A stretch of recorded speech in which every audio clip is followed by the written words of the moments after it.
The sun had set long ago, and the last remnants of light bled out from the sky, leaving only an eerie twilight that hung heavy over the old mansion. It had been abandoned for decades or so, they thought. But tonight, the air felt different, thick, almost suffocating, like the house was holding its breath, waiting. A group of friends had gathered for an impromptu evening of thrills.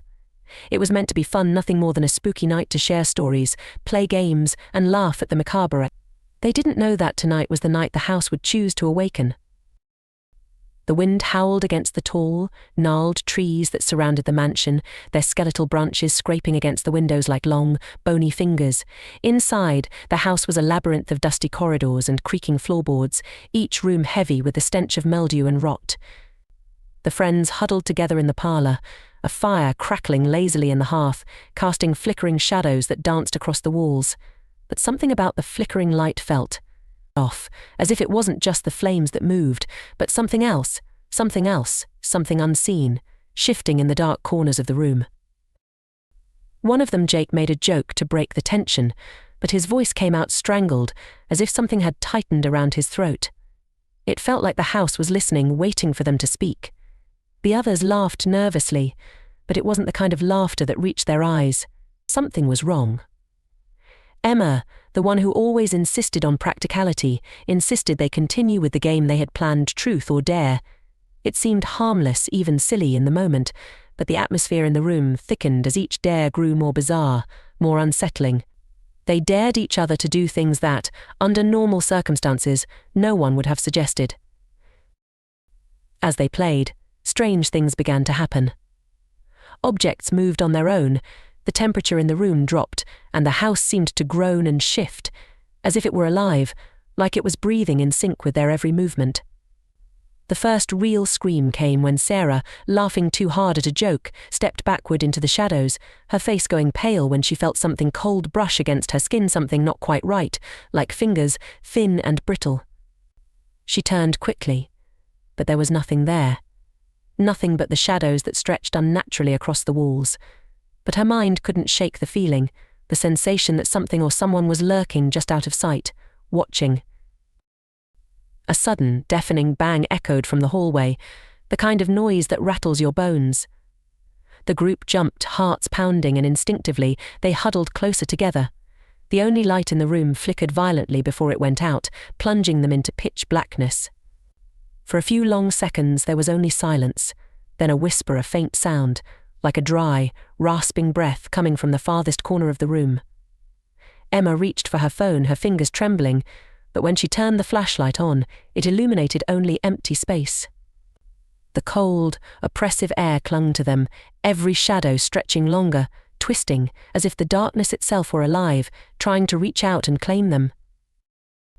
They stumbled toward the door, desperate to leave, but as they did, the house seemed to shift around them. The hallway they had come from was no longer the same. It was longer, darker, the walls bulging inward, as if the house itself was contracting around them. Panic spread through the group like wildfire. They ran, but every turn they took led them deeper into the maze of rooms that shouldn't have existed. The once grand staircase now seemed like a jagged mouth, leading down into some endless, unreachable pit. Help! Sarah's voice cracked as she screamed, her body jerking forward as if something had yanked at her from behind.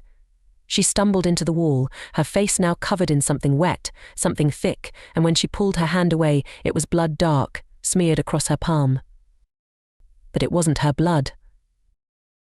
Before they could react, the house groaned, its walls shifting like they were alive. A voice, soft and melodic, echoed through the darkness, whispering their names, one by one. It was not a voice anyone recognized, but it was unmistakable, impossibly close, breathing down their necks, curling into their ears. And then the floor beneath them gave way. They fell first into the pit of shadows below, then deeper into the suffocating cold of the basement. Emma hit the ground first, her shoulder cracking against the concrete. The others tumbled after her, landing in a heap. A cold, rancid odor filled the air, and the distant sound of dripping water echoed from somewhere far deeper in the bowels of the house. There was no way out. There was only the ever-deepening darkness and the quiet scraping sound that began to fill the space. Sarah whimpered, clutching at Jake's sleeve, her eyes wide with terror. There, in the corner of the basement, something moved. A shape, dark and unnatural, crawling on the floor, its movements slow but deliberate. As it came into the dim light, they saw it an old, worn rocking chair, rocking slowly back and forth. But it wasn't the chair that terrified them. It was the face that appeared in the shadows behind it. A face that shouldn't have been there at all. The last scream echoed through the house, swallowed by the walls, consumed by the oppressive silence that followed. The friends were never seen again. Some say they vanished, trapped in a space beyond time, their bodies swallowed whole by the mansion. Others say they became part of it, whispers in the night, lost voices, forever part of the horror that had been waiting all along. The house still stands, the wind still howls through the trees, and the walls, though cracked and decaying, are alive with the memory of that night. If you listen closely, you can still hear them calling, whispering their names. You might even hear your own. The years passed, and the mansion stood as a dark silhouette against the ever-changing landscape. It was a place people whispered about, a place no one dared to approach after the sun had dipped below the horizon. Yet, over time, the stories of that fateful night faded into the background, becoming little more than ghost tales told around campfires and at sleepovers. Most had forgotten the names of the friends who vanished there, and the house was eventually marked only as a place of decay and disrepair. But still, some could not forget. A new group of thrill-seekers hardened by their love for dark places and dark stories had recently discovered the mansion's reputation. They weren't like the others. They weren't afraid. They would be the ones to finally solve the mystery, to venture inside, and to prove that the house was just another legend. Armed with flashlights, cameras, and the bravado of the fearless, they gathered outside its iron gates one chilly evening.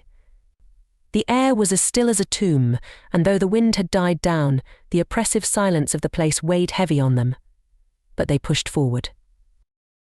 Inside, the mansion greeted them with an unsettling quiet. The floorboards creaked beneath their feet, the dust in the air catching in the beams of their flashlights. They made their way through the grand foyer, where once gilded furniture sat in rotting disrepair. The fireplace, though cold, seemed to have been recently used, the soot still dark against the stone. There was a strange warmth in the air, a sense of something alive, a pulse beneath the layers of time and neglect. They ventured deeper into the house, moving down long, winding corridors, their steps echoing in the vast emptiness. The rooms seemed endless, each more decrepit than the last. The walls, cracked and crumbling, seemed to shift, almost imperceptibly, as though the house itself were moving with them. One of the group, Mark, laughed nervously, his voice bouncing off the walls. "Come on, guys, this place is a joke. Where's the haunted stuff, huh?" But then they heard it, a soft, melodic hum drifting down the hallway from the darkness ahead. It was familiar, soothing in a way, but not quite right. It was the sound of a lullaby, a song that seemed to slither through the air like smoke, curling into their minds, making them feel strange, disoriented. The group halted, exchanging uneasy glances. Is that a music box?" Rachel whispered, her breath shallow. No one answered. They simply stood frozen in place, listening as the sound grew louder. One by one, their flashlights flickered, dimming, then turning off completely, leaving them in an impenetrable blackness. Their hearts pounded in the silence that followed, and the song, so faint yet so persistent, seemed to beckon them. "We need to go back," Jenna said, her voice tight with fear. She was the first to turn, but her feet moved as if unwilling to leave. Something was pulling her back toward the darkness, something she could not fight. Before anyone could move, a faint scraping sound broke the stillness, the unmistakable noise of something being dragged across the floor. A low, grating moan rose from the depths of the house, its source impossible to pinpoint, but it was close, too close. Then a door at the far end of the hallway slammed open, the force of it rattling the very foundation of the mansion. The group stood motionless, staring toward it. A figure appeared in the doorway, its silhouette barely visible in the darkness, hunched over. The figure moved forward, dragging its feet across the floor, and the scraping sound intensified. It was a woman, no, something that had once been a woman, Her body was gaunt, twisted, as if it had been contorted by some unseen force. Her long hair hung in dirty strands around her face, and her eyes. Her eyes were black as coal, endless and deep. Her mouth moved in an eerie rhythm, as though she were chanting in some forgotten tongue. The song, the lullaby, seemed to emanate from her, though her lips never moved. "Get out," one of the group screamed. "Run." They bolted, but the house had already shifted. The hallway they had come from no longer led to the exit. It was endless. The walls pressed in on them, as if the house were consuming them, squeezing the air from their lungs. The sound of the woman's dragging footsteps grew louder, nearer. A low, guttural laugh filled the hall, an impossibly deep sound that rattled their bones. They turned, only to find her standing in the corridor ahead, her face impossibly close now, eyes wide and unblinking. "You shouldn't have come," the woman hissed, her voice rasping like dry paper. Her mouth stretched unnaturally wide, the darkness within it deepening like a pit. "You will never leave." One by one they tried to run, but something inside the house, something dark and ancient, had already claimed them. It was like being caught in a net made of shadow, a net that tightened with every struggle. Screams were swallowed by the house, and when it was finally quiet again, the only sound was the slow, steady rocking of the chair in the corner of the parlour. The mansion was still, but not empty. It was never empty. Days passed before anyone came looking for the group. A search party arrived, but by the time they reached the gates of the mansion, the house had already shifted again, and the ground around it seemed to have swallowed the path entirely. The authorities searched, but no trace of the group was ever found. Some say the house still waits, that it has always waited, and it will always be waiting for those who are brave enough or foolish enough to enter. The house is more than a building now, it is a living thing, a thing that hungers. And when the shadows fall and the wind picks up, the house calls to the curious, to the unwary, and to the lost. If you listen closely, you can hear it whispering, calling, inviting you in. A lullaby, soft and melodic, just beneath the sound of the wind. It is the sound of a house that never lets go, a house that never forgets. And it is waiting for you. The night was deep, the air growing colder by the minute as the mansion loomed like a dark sentinel in the distance. The wind had begun to pick up again, howling through the trees like some ancient creature trapped in the woods, longing to be free. The moon was only a sliver, barely illuminating the path, but its light was enough to cast long, eerie shadows across the front gates, where they creaked and groaned as if beckoning someone, anyone, to come closer. And someone did. A lone figure stood at the gates, its face obscured by the hood of a thick, weathered jacket. A long, ragged scar ran down the side of his face, and in his hand he clutched an old flashlight, its beam weak and flickering as though reluctant to shine. His name was Ethan. He was the brother of Jenna, the last of the group of thrill-seekers who had vanished here months before. He had never given up on finding her, though everyone else had long since stopped searching. He didn't believe in ghosts. Not really.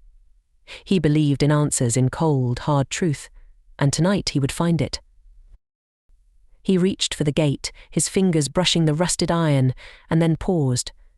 A chill went through him, the hairs on the back of his neck standing on end. The house, standing silently before him, seemed almost alive, breathing in rhythm with the wind. It was as if the mansion knew he was here, knew he had come to finish what had been started. Ethan pushed open the gates, the sound of metal scraping against metal a harsh, grating noise in the otherwise perfect silence. His footsteps echoed on the gravel as he walked toward the mansion, the shadows swallowing him whole with each step. The house seemed to loom larger, its windows dark, empty yet somehow filled with expectation. Every creak of the floorboards beneath him, every rustle of the dead leaves carried on the wind, sounded like a warning. But Ethan pressed on. Inside, the mansion was just as he remembered. The smell of mildew and decay mixed with the scent of something darker, something ancient. The air was thick with it, the dust hanging like a veil around him as he stepped across the threshold. The grand foyer was still, frozen in time, as if the house had been waiting for him, for this moment. His flashlight flickered weakly, casting brief, jagged beams of light that danced across the broken furniture and cracked walls. The humming began. Soft at first, barely audible over the thudding of his own heartbeat. But as he moved deeper into the house, it grew louder, more insistent, like a lullaby, the same one that had led his sister to her doom. His breath quickened, his mind flashing back to the stories she had told him of that night, the fear in her eyes, the terror in her voice. But he couldn't stop now. He had to know what had happened to her. Ethan moved cautiously through the hallways, the light of his flashlight bouncing across the walls, illuminating brief snapshots of the decayed grandeur of the mansion.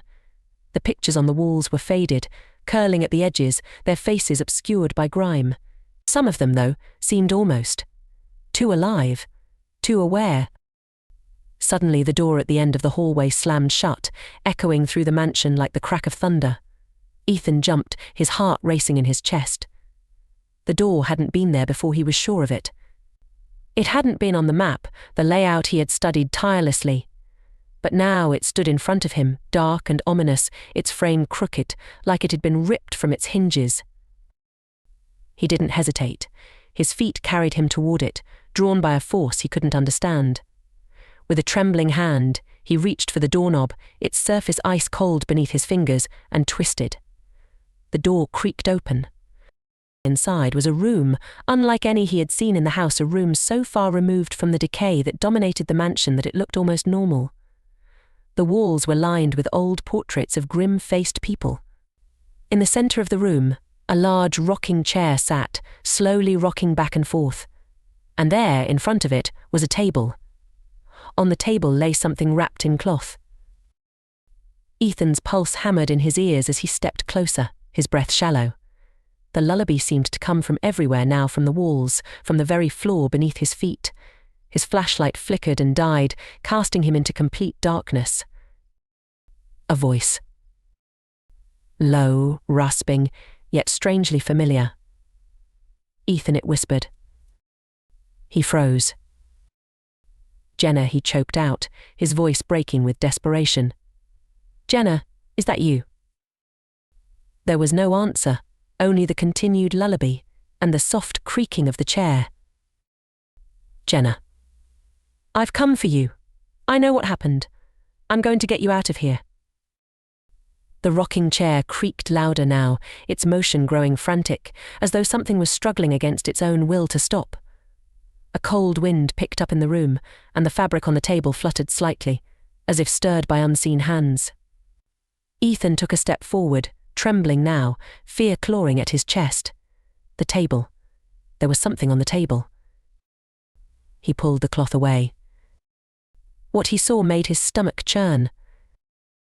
A series of photographs, old, faded, yet fresh, each one showing his sister and her friends, smiling, carefree. But in the last one, in the corner, something was different. A shadow. A dark figure that shouldn't have been there. It was watching them, lurking just out of frame. And beneath it, beneath the photographs, was a journal, its cover worn, the edges frayed. It looked ancient, too old to have come from this century, too well preserved to be real. His hand trembled as he reached for it. The moment his fingers touched the journal, the room shifted. The door slammed shut behind him, and the walls began to close in, the room growing darker, the shadows lengthening. The lullaby grew louder, more distorted, a cacophony of whispers, of voices, some familiar, others alien, calling his name, his voice among them. Ethan, the voice rasped again, now coming from directly behind him. He spun around, his heart thundering in his chest. Standing there in the doorway was the figure, his sister, or what had once been his sister.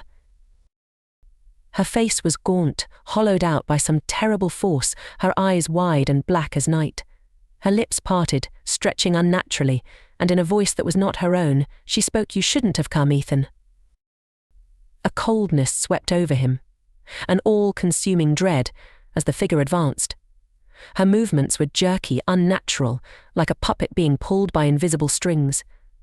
Behind her, the house seemed to pulse, the walls bending inward, the very foundation groaning under the pressure.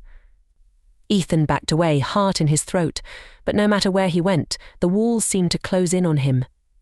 His vision began to blur, and the air turned thick, as though he was breathing underwater.